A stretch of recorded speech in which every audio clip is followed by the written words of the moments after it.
तो बच्चों हमने अलग अलग 5 स्थितियां पढ़ ली। पहला पढ़ा हमने इन्फिनिटी पर, फिर इन्फिनिटी से सी के बीच में, फिर सी पर, फिर सी से एफ के बीच में, फिर एफ पर, और अब हम आखिरी स्थिति पढ़ेंगे जिसमें हमारा ऑब्जेक्ट एफ से पी के बीच में है।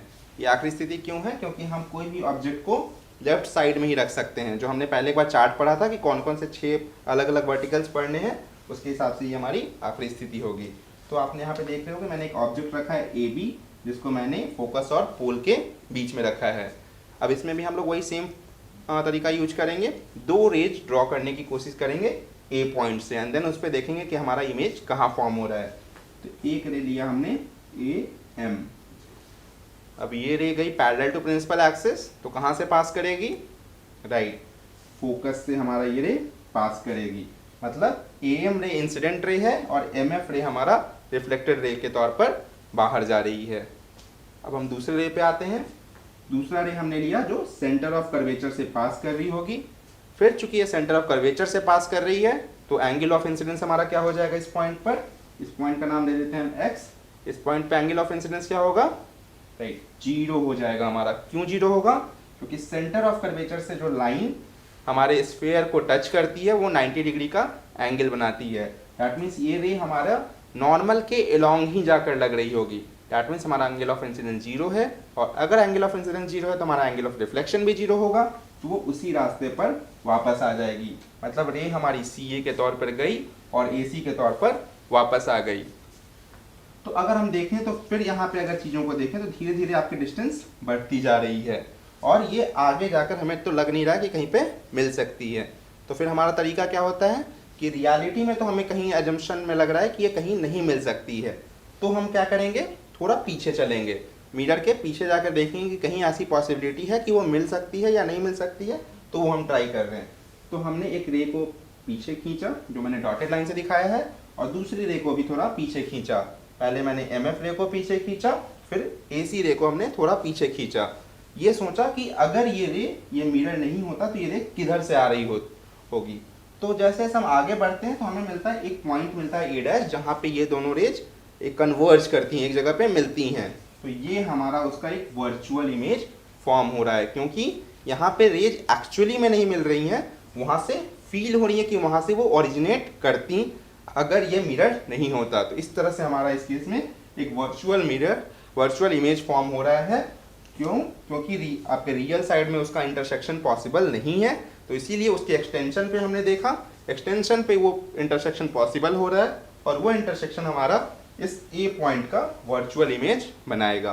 फिर उसी तरह से अलग अलग पॉइंट्स का जब हमने ड्रॉ किया तो हमें एक वर्चुअल इमेज मिला जो ए डैश बी डैश के तौर पे हमें अपने राइट साइड में दिखाई दे रहा है।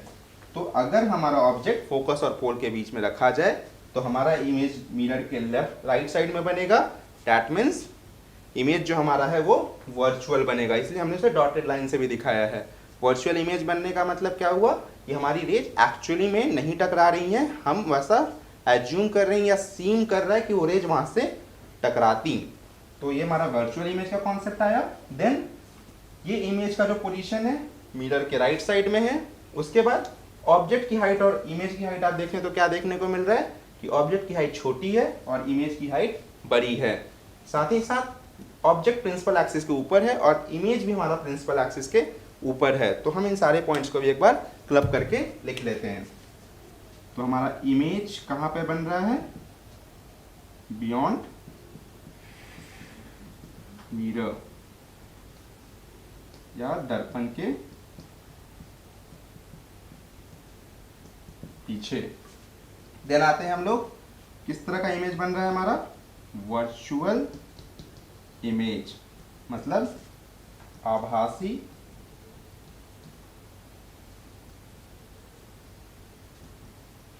प्रतिबिंब। आभासी प्रतिबिंब किस तरह का प्रतिबिंब होता है? ये हमारा जनरली सीधा प्रतिबिंब होता है, स्ट्रेट या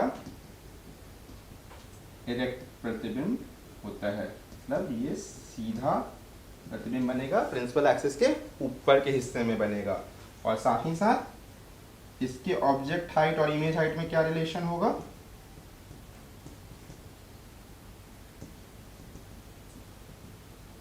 जो हमारा इमेज है वो ऑब्जेक्ट से जनरली बड़ा होगा, ऑब्जेक्ट हाइट जो है इमेज हाइट से जनरली छोटी होगी, दैट मीन्स इमेज हाइट हमारा जनरली बड़ा होगा, जो हम यहाँ पे देख पा रहे हैं। तो हमने सारी कंडीशंस को क्लियर कर लिया। पहला इन्फिनिटी पे समझा हमने, जहाँ पे इमेज हमारा फोकस पे बन रहा था। फिर हमने इन्फिनिटी से सी के बीच में देखा, जहाँ इमेज हमारा सी से एफ के बीच में बन रहा था। फिर हमने सी पे या सेंटर ऑफ कर्वेचर पे देखा, जहाँ इमेज हमारा सेंटर ऑफ कर्वेचर पे ही बन रहा था। फिर हमने सी से एफ के बीच में ऑब्जेक्ट को रखा, तो हमारा इमेज इन्फिनिटी और सी के बीच में बनने लग गया। फिर हम आगे बढ़े फोकस पे, जब हमने रखा ऑब्जेक्ट को तो हमारा इमेज इन्फिनिटी पे चला गया। पर जैसे ही हमने फोकस से पोल के बीच में शिफ्ट किया, हमारा इमेज रियल साइड में बनना बंद हो गया, वो इमेज हमारा वर्चुअल साइड में चला गया या दर्पण के पीछे चला गया, और वहाँ पे हमारा एक अलग तरह का डायनेमिक्स आपको देखने को मिल रहा है। तो एक बार हम लोग इन सारी चीज़ों को एक चार्ट में देखेंगे, जिससे आपको बेटर तरीके से क्लैरिटी आ जाएगी कैसे कैसे वो ग्रेजुअल इंक्रीज हो रहा है या डिक्रीज हो रहा है, या रियल और वर्चुअल इमेज में कब ट्रांजिशन हो रहा है। तो होपफुली आपको ये सारी चीज़ें क्लियर होंगी। फिर से मैं इस वाले पार्ट को एक बार दोबारा रिपीट कर देता हूँ।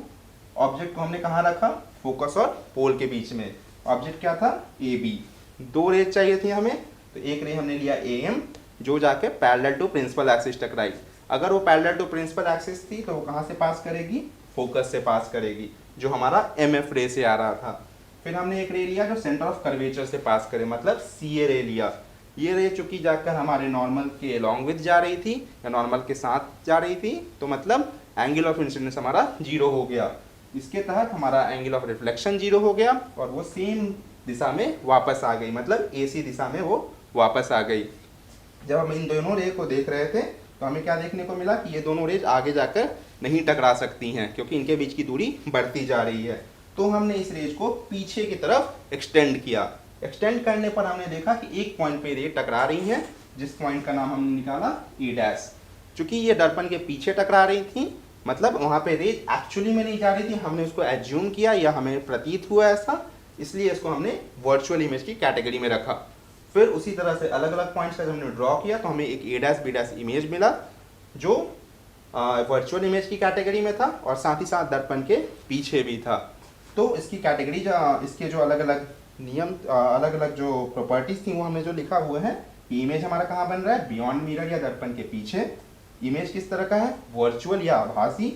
और चूंकि यह वर्चुअल है तो ये स्ट्रेट एंड डायरेक्ट था, या मतलब सीधा प्रतिबिंब था, और साथ ही साथ जो हमारा इमेज का हाइट था वो ऑब्जेक्ट के हाइट से ज़्यादा था। तो ये सारी प्रॉपर्टीज हुई हमारे वैसे ऑब्जेक्ट की जो फोकस और पोल के बीच में रखी जाए, और उस कंडीशन में हमारा इमेज इस रे डायग्राम के तहत बनता है।